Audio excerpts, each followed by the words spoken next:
ఇల్లు గాలి ఒకడు ఏడుస్తుంటే చుట్ట కాల్చుకోవడానికి ఒకడు అడిగాడు అన్నట్లు ఈ సామెత బాగా సెట్ అవుతుంది.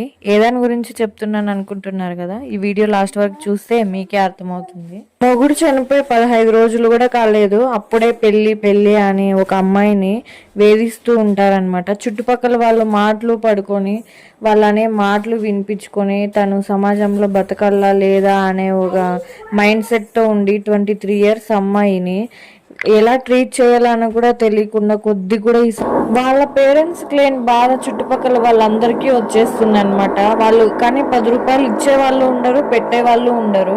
వీళ్ళు ఎప్పుడెప్పుడు ఒక జీవితాలు నాశనం చేయాలనే చూస్తూ ఉంటారు. వాళ్ళ మాటలు పట్టించుకొని ఎంత ప్రెజర్ అవుతారు అనేది ఒక మాట అడిగేస్తారు, మ్యారేజ్ చేసుకుంటావా, మ్యారేజ్ చేసుకో అని చెప్పి. కానీ తను ఒక మెంటలీ మైండ్ డిస్టర్బెన్స్గా ఉంటుంది. ఎందుకంటావా, చిన్న ఏజ్లో హస్బెండ్ చనిపోతే ఆ పెయిన్ అనేది వాళ్ళకే తెలుస్తుంది. మనం మాట్లాడినంత మాత్రాన మనకే తెలీదు. అలా ఉంటుందన్నమాట. ఒకరిని మ్యారేజ్ చేసుకో అని గుచ్చి అడగడం కరెక్ట్ కాదు.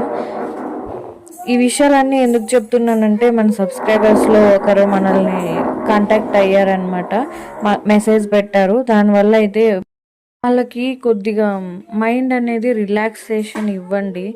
పక్కనున్న వాళ్ళు కానివ్వండి, రిలేషన్ కానివ్వండి, ఒకరిని బాధ పెట్టి ఒకరి సంతోషం చూడాలా అనే ఆలోచనతో అయితే చేయొద్దండి. వాళ్ళ మైండ్ అనేది ఎలా ఉందో మనకు తెలియదు కదా. వాళ్ళు ఎలాంటి ప్రెషర్లో ఉన్నారు, 15 డేస్ కూడా కాలేదు ఇంకా హస్బెండ్ చనిపోయి. అది ఒక్కసారి మీరు ఆలోచించుకొని వాళ్ళ పరిస్థితిని బట్టి మీరు అడగడంలో తప్పు లేదు. ఇంకా 1 మంత్ కూడా కాలేదంటే మీరే ఆలోచించుకోండి వాళ్ళు ఎంత మైండ్ డిస్టర్బెన్స్గా ఉంటుంది, వాళ్ళ లైఫ్ నెక్స్ట్ ఏమి ఎట్లా అనేసి.